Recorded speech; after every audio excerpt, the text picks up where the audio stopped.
Bonjour très cher Bélier et bienvenue pour votre tirage sentimental de l'été 2021. Ça va concerner les Béliers qui sont en couple, mais aussi ça peut concerner la personne que vous avez dans le cœur ou dans la tête. Pour les célibataires, ça peut parler de la personne à venir dans votre vie. On commence tout de suite. J'ai tiré une énergie principale qui est le messager. Ça nous explique en gros que prendre le temps de recevoir les messages, non seulement qui viennent de la part de votre autre, mais les messages aussi que vous recevez à l'intérieur de vous. C'est-à-dire que là, pour moi, il va falloir, vu le jeu que j'ai, faire confiance et au temps et à l'intuition.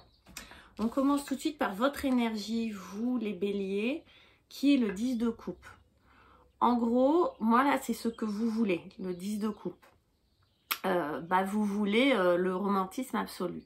Vous voulez, alors le 10 est une fin de cycle. Vous voulez accéder à ça pour moi. Vous voulez accéder à cette énergie-là qui est le 10 de coupe, qui est le parfait accord émotionnel avec l'autre. Comme si vous vouliez une fusion avec l'autre. Comme si vous aviez envie de vraiment partager les mêmes émotions et avoir cette espèce de sentiment de complémentarité, complétude avec l'autre. Quant à l'autre, lui, on a le cavalier de denier. Donc, pour moi, c'est quelqu'un qui a une énergie sans doute assez lente. C'est quelqu'un qui va lentement mais sûrement, alors que vous êtes beaucoup plus dans l'action, l'impulsivité, la spontanéité avec beaucoup d'émotions. Là, on a quelqu'un d'un peu plus terrien. D'ailleurs, ça peut être quelqu'un d'un signe de terre, mais pas seulement, qui peut juste en avoir les qualités, qui va lentement, sûrement, qui veut construire, parce que c'est un bâtisseur quand même, enfin, c'est un futur bâtisseur en tout cas, ce cavalier de denier, que ça soit une femme ou un homme, hein, peu importe, hein, vous transposez à la personne à laquelle vous pensez. Donc c'est quelqu'un qui, je pense pour vous, peut-être va un peu lentement ou comprend les choses différemment que vous. J'ai l'impression, vu ce que j'ai derrière, que vous ne parlez pas forcément le même langage, pas que vous ne vouliez pas la même chose, mais que le langage est différent. On a un langage passionné, émotionnel, et de l'autre, on a un langage très concret et très pragmatique. Alors on va aller voir là où vous en êtes. Et voilà, votre atout à vous. Et là où vous en êtes, mais dans un sens positif, moi, voilà, on a le pendu. Le pendu, souvent, on n'aime pas, mais là, moi, je l'aime bien. C'est-à-dire qu'on vous dit là, dans votre situation sentimentale, il y a peut-être un arrêt, quelque chose qui s'est un petit peu arrêté, quelque chose qui s'est peut-être, où on est un petit peu sur l'expectative, où on réfléchit. Peut-être on est sur une pause. Que vous soyez ensemble ou que vous ne soyez pas ensemble, vous voyez, cette énergie où il ne se passe pas grand-chose et c'est tant mieux.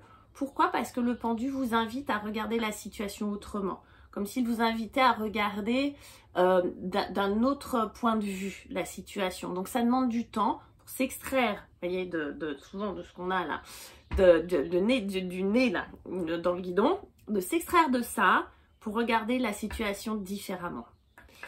Le défi dans votre relation, le 6 d'épée, c'est de ne pas tout plaquer sur un coup de tête, vous voyez, parce que ça bloque, parce qu'on a besoin de réflexion, parce que parfois on sent que les choses vont pas assez vite, d'accord, parce que le cavalier, lui, le denier nous dit, ralentissons la manœuvre, prenons du recul. Là, le défi, ce serait de pas forcément tout plaquer sur un coup de tête. Le 6 d'épée, c'est vraiment salut, ciao, bye bye. Hein.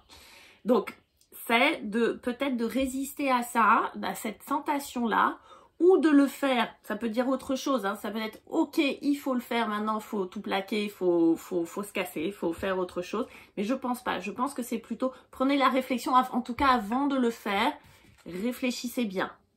Pourquoi je dis ça? Parce qu'en finalité, on a la force. Alors cette force-là, si on quitte la personne, voilà, si on prend le large, ça peut nous donner effectivement une autre dynamique, une autre vision des choses, de la force, du courage. Mais pour moi, là, je le lis plutôt comme prendre du recul pour avoir le courage de recommencer un nouveau départ, de reprendre un nouveau départ dans la force. Et c'est très joli, avec force et courage, c'est-à-dire affronter nos peurs.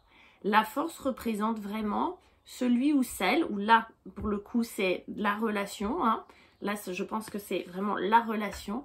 C'est on a réussi à dépasser nos peurs, à dépasser ce que l'on avait estimé comme insurmontable. Donc c'est très beau. Bravo les béliers. Je vous embrasse, je vous dis à bientôt, je vous souhaite un bel été et à très vite.